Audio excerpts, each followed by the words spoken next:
Este es el segundo video que dedicamos a la atención.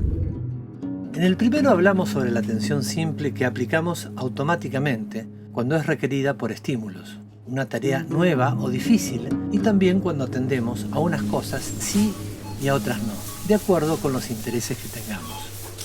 Diferenciamos la atención simple de la atención dirigida, que parte de nuestra decisión de atender independientemente de qué situación se dé, redirigiendo la atención que tiende mecánicamente a perderse en asociaciones libres o en sueños.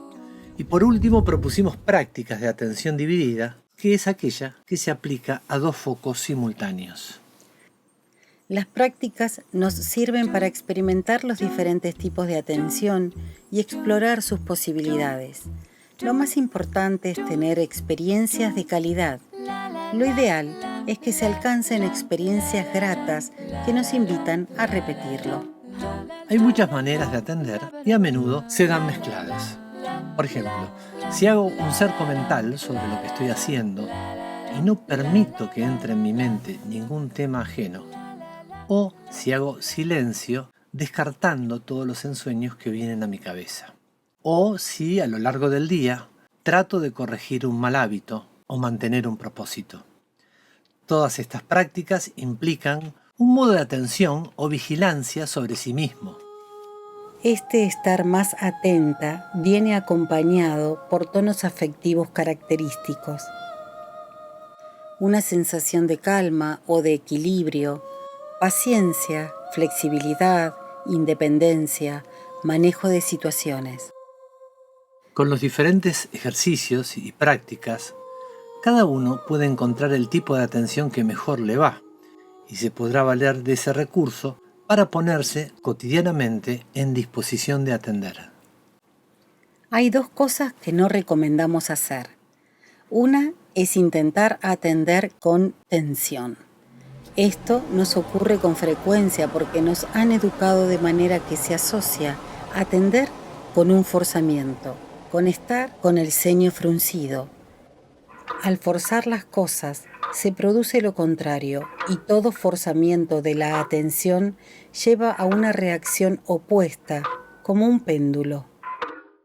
La otra cosa poco interesante es la introspección, en la que en vez de atender a lo que uno hace o percibe, está todo el rato pendiente de sus pensamientos y emociones, de lo que le pasa a uno.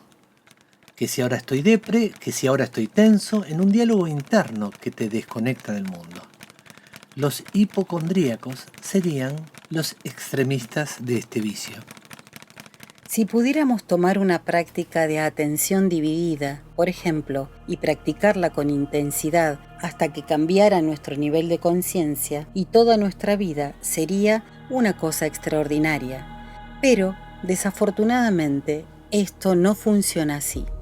Si se toma una práctica como la atención dividida y se trata de mantenerla todo el tiempo a lo largo del día, se cae en forzamiento y se produce una reacción contraria en la que no hay manera de atender.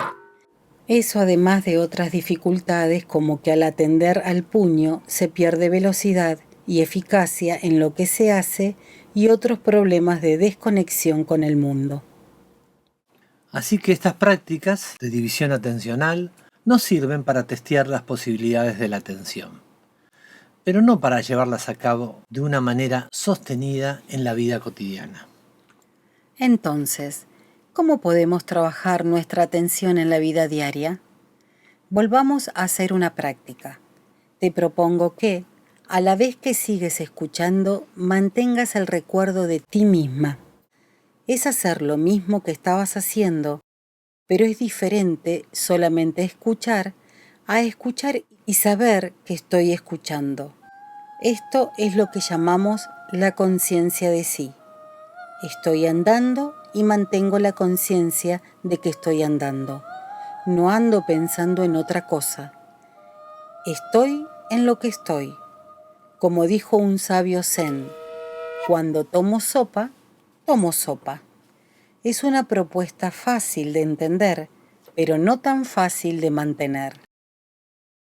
Una buena disposición hacia el aprendizaje, una buena memoria, un aumento en la permanencia en los propósitos. En suma, el crecimiento de la capacidad de cambio depende de la atención. La conciencia de sí es una buena manera de no ser tan arrastrada por la propaganda que se da en las noticias, la publicidad y en otros ámbitos y actividades. Tal vez pienses que las propuestas del sistema en que vivimos no están tan mal, pero si descubres que estás dedicando tu mejor energía a cosas que no tienen que ver con el propósito de tu vida, o si estás continuamente enfadada con gente que en realidad no te ha hecho nada, o temes de continuo cosas que nunca te van a suceder, o si gastas tus recursos en lo que ni siquiera te gusta, tal vez sea el momento de revisar cómo una va incorporando ideas, hábitos y propósitos sin revisarlos, ni someterlos a ningún tipo de criterio. Entonces, en la vigilia, un poco somnolienta o alterada, en la que solemos vivir, se instala sin resistencia la propaganda, la consigna, el eslogan, la repetición de la TV.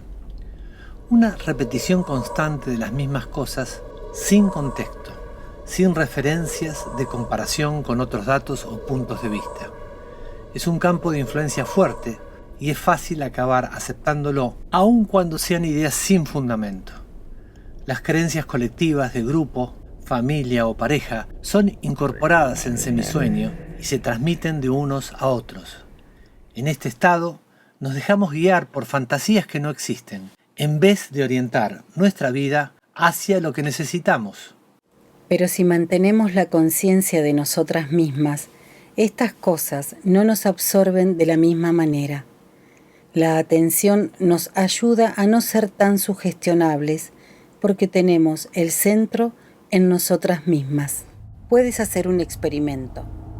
Mira una película que te sugestione fuertemente, pero hazlo sin olvidarte de ti. Por ejemplo, manteniendo la atención a la posición de tu cuerpo. Entonces verás que el poder sugestivo de la película decae. Otro truco. Cuando algo te supera, un conflicto, una situación opresiva, seguramente, y aunque hayas aprendido recursos para resolverla, en ese momento no funciona ninguno, o mejor dicho, uno ni siquiera se acuerda de ellos. Entonces, haz respiración baja, abdominal. Aunque nos apoyamos en la respiración, es también la atención a la respiración un poco de conciencia de sí, que nos permite tomar distancia de la situación y desplegar nuestros recursos. Y hasta aquí este segundo video sobre la atención. Esperamos que os sea útil. En el tercer video profundizaremos sobre algunos temas que ya hemos comenzado a tratar. Vamos a reflexionar sobre el sentido de la atención y de elevar el nivel de conciencia y también sobre las posibles experiencias que se pueden producir.